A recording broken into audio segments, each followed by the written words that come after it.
¿Cómo les va? Muy buenas noches. Bienvenidos a este nuevo Políticamente Correctos.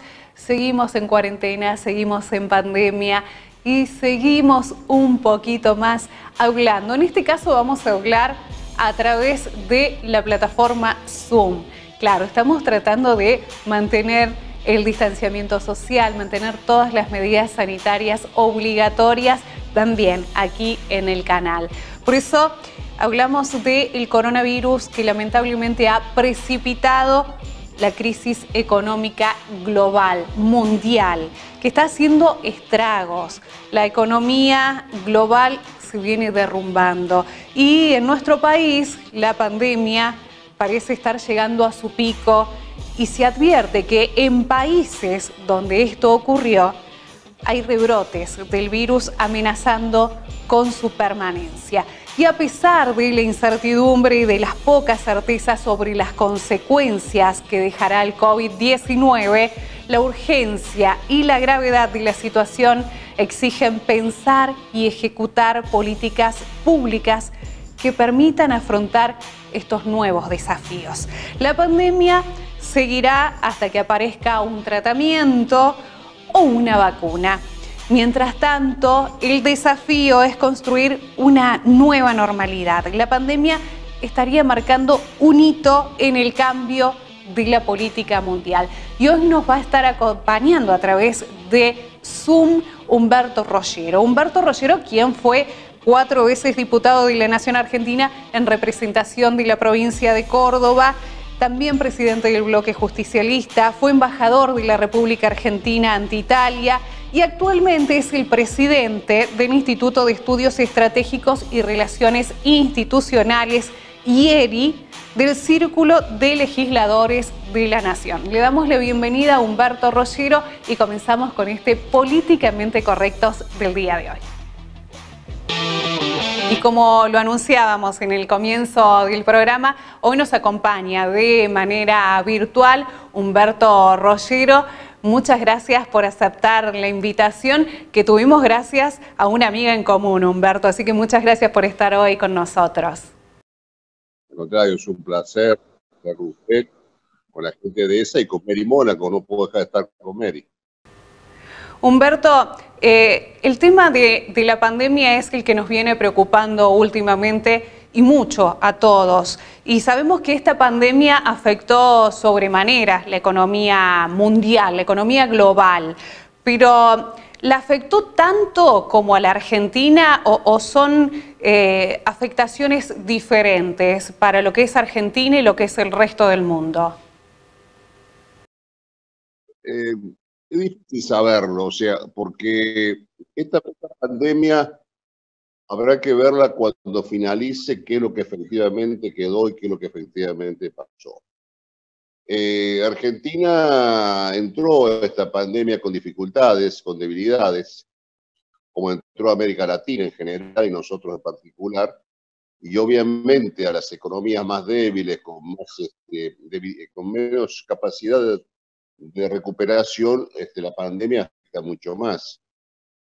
Acá siempre va a haber un debate en esta pandemia, esta cuarentena, si eran enfrentadas la salud y la economía, o había que armar una cosa en síntesis, siempre privilegiando a la salud y después la economía. Como siempre, estos son debates abiertos, son debates que habrá que verlos, yo digo, al final del proceso, falta mucho todavía, y me parece que tenemos que prepararnos para ver cómo podemos defender la salud y que no se nos siga cayendo la economía, porque esto es una situación de gravedad importante. Usted dice, habla de la salud, habla de la economía, pero si tuviésemos que priorizar alguna de las dos, ¿cuál recomendaría priorizar? ¿Salud o economía? 70-40. O sea, yo privilegiaría la salud, pero sin descuidar la economía. Porque nosotros me parece que esta pandemia, esta cuarentena, este enorme golpe que nos da la naturaleza o alguna cosa por el estilo, hay que encontrar mecanismos de equilibrio, siempre privilegiando la salud, siempre privilegiando bienestar de la gente, pero no se puede también desconocer la economía. Me parece que nosotros tuvimos una fragilidad que no es haber trabajado con el testeo previo.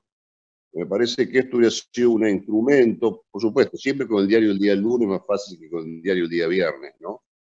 Pero me parece que esto hubiera ayudado a buscar dónde estaba efectivamente y anticiparse los hechos. No esperar que se produjese, sino anticiparse y a lo mejor podríamos haber atenuado, de una forma evitado, atenuado los efectos de la pandemia. Yo creo que la salud en primer lugar, pero no se puede descuidar la economía, la producción, el trabajo.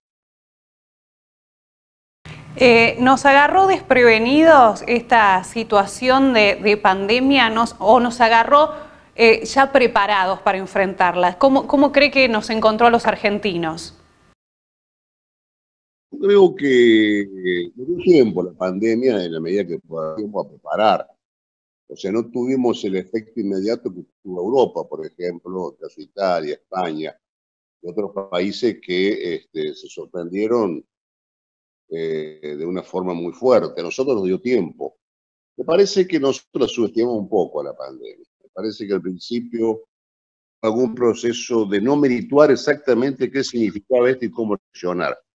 Hablo tanto del sector público como del sector privado, ¿no? Porque esto no se puede reaccionar en un solo sector, sino tiene que haber una conducción, un acuerdo, un consenso para que la sociedad también funcione. Me parece que hubo una especie de, al principio, como no se le dio la importancia o la trascendencia que este efecto tenía. Y esto debilitó un poco la defensa que podemos hacer de un hecho que está y que va a llevar tiempo para erradicarlo.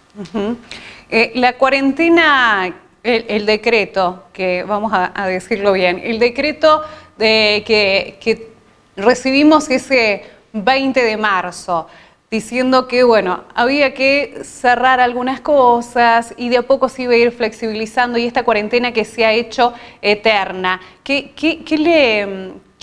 opinión le merece todas estas medidas restrictivas, podemos decir, que aplicó el gobierno nacional y que luego fueron flexibilizándose? Se ha hecho demasiado extensa para muchos. Se ha hecho demasiado extensa. Yo creo que los gobiernos en general tienen las mejores buenas intenciones para resolver las situaciones, ¿no? No conozco ningún funcionario de ninguna fuerza política que quiera hacer las cosas en contra de los intereses de su comunidad, salvo algún enfermo mental que pueda haber por allí. Pero esto no ocurre. Lo que pasa es que yo creo que la presencia de los infectólogos solos, tan importante y necesario, no escucharon alguna otra visos de la realidad que había que amar y había que compaginarlo en su momento. Entonces, cuando uno enfrenta a un solo problema, aun cuando ese solo problema sea el más importante como el tema de la salud, y se descuida los efectos que esto puede generar en otros sectores, no solamente en lo económico, sino en lo psicológico, en lo familiar, el caso que hemos visto trágico de familiares. Entonces, me parece que es una cuestión de mayor opiniones a favor de resolver lo que sea menos traumático esta situación. Me parece que esto faltó. Esta unidireccionalidad que hubo hacia un solo problema, que todos coincidimos que es el problema más importante, o sea, nadie puede dejar de negar, pero me parece que faltó una visión más abarcativa y que en la práctica esto funciona. Y después, los errores que hubo, que generamos, lo peor que se puede hacer es generar expectativas equivocadas, que el pico es ahora, que el pico es más adelante, que el pico ya está, que el pico ya se fue, y esto va deteriorando la confianza del ciudadano y se va dudando del éxito de la política pública. Por más dura que sea la política pública, si los hechos van corroborando lo que se dice, esto hace que la confianza se aumente. Cuando los hechos comienzan a divorciarse de lo que se dice, esto genera naturalmente un pico más de confianza que a veces no ayuda a generar. A mí me parece que el gobierno hizo todo el esfuerzo posible y un poquito más, y creo que me parece que equipos interdisciplinarios hubiesen ayudado mucho más, incluso con los actores directos, a buscar controlar los efectos de una pandemia que es inevitable. Bien, si pensamos en las medidas económicas que se han anunciado recientemente, por nombrar algunas, las bajas de las retenciones, el super cepo, ¿creen que van a dar resultados? ¿Creen que van a ser efectivas estas últimas medidas anunciadas? Yo creo que toda medida tiene que cambiar situaciones, puede ayudar en la coyuntura. Creo que lo de las retenciones no es demasiado significativo más en la época, pero bueno, yo no lo tomaría tanto como efecto inmediato, sino como la voluntad de generar una sensación de escuchar y de resolver a futuro. Me parece que las medidas tienden más a escuchar lo que está pasando afuera de la cúpula y mirar un poco lo que está pasando afuera. Yo creo que la política argentina en general y en particular, en los últimos años, ha trabajado exclusivamente sobre los modelos de distribución. Y nadie puede negar la necesidad de una redistribución del ingreso mucho más equitativa. Pero hemos debilitado lo que es el tema de la acumulación, porque para poder repartir hay que tener. Esto me parece una estupidez, una perogrullada, pero que efectivamente cuando uno trabaja solamente con modelos de distribución, sin estar acompañado con un modelo de acumulación de riqueza, generación de riqueza, obviamente que la balanza comienza a tener un riesgo. Por ejemplo, yo escucho mucho el debate en Argentina con el tema de pobreza. Es un flagelo de la sociedad argentina en los últimos tiempos. Ahora, en el tema de la pobreza, el cual se la usa como masa de maniobra y parece ser que el resultado de aquel que tiene menos pobre que el otro, si yo tengo 38 y vos tenés 42, te gané yo porque tengo 38. Parece que es un juego no de buscar soluciones, sino de quién tiene razón en materias menores.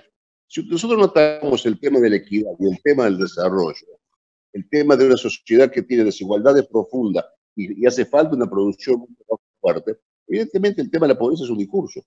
Es usarla como masa de maniobra para poder resolver situaciones. Hay que resolver el problema de desigualdad, hay que resolver el tema del cambio climático y hay que resolver el tema de la producción.